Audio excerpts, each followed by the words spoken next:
We aligned our signal to real needs. But the ultimate goal is not just adoption. It is becoming invisible infrastructure. Invisible?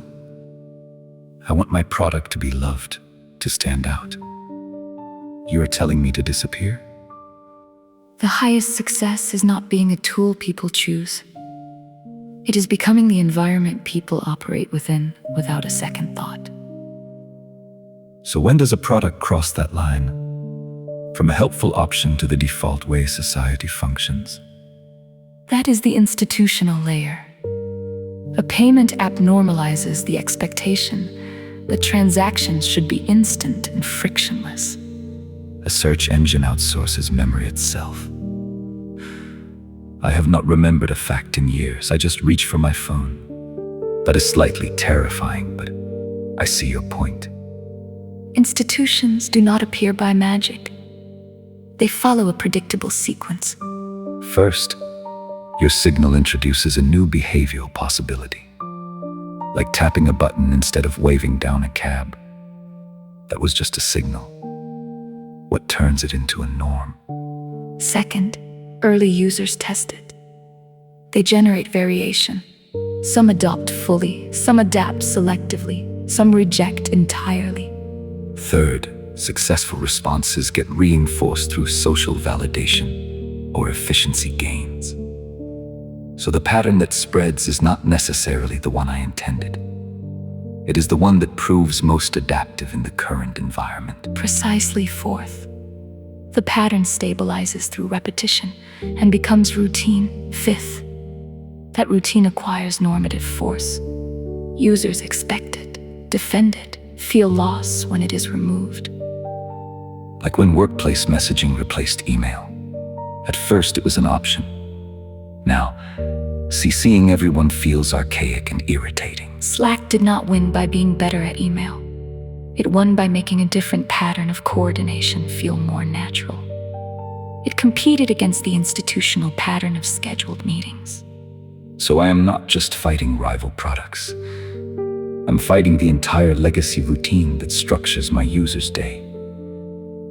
That is a much bigger war. And here is the uncomfortable truth. You cannot control institutional outcomes with surgical precision.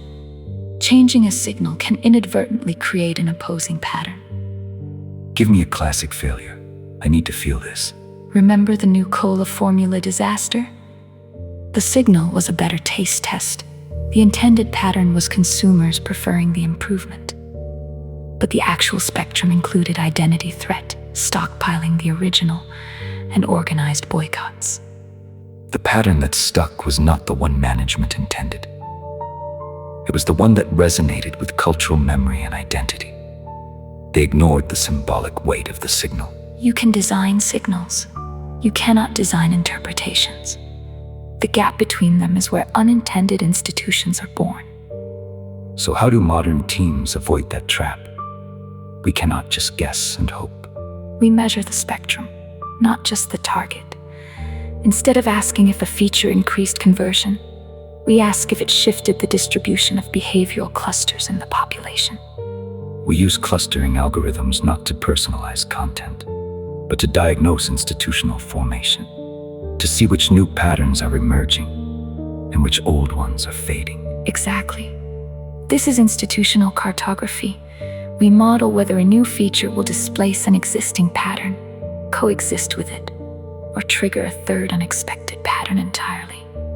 So the product manager becomes an institutional engineer, shaping the environment users live and work in, not just shipping features. And the worst traps to avoid? First, optimizing for the intended response while ignoring the full spectrum. Second, confusing correlation with causation and pattern formation.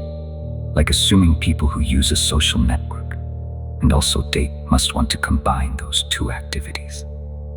The institutional context matters more than the surface behavior. Third, treating institutional change as a one-time event instead of a continuous process of reinforcement. Patterns erode without maintenance. And fourth, ignoring the competitive landscape of institutional patterns Superior technology fails when the pattern feels less adaptive than the existing routine. The products that become norms do not just offer a better solution. They reduce cognitive load below the threshold of alternatives. They fit into workflows while gradually reshaping them. So the moat that lasts is not code. It is habit, pattern maintenance, and making your solution feel so inevitable that switching away feels like breaking gravity.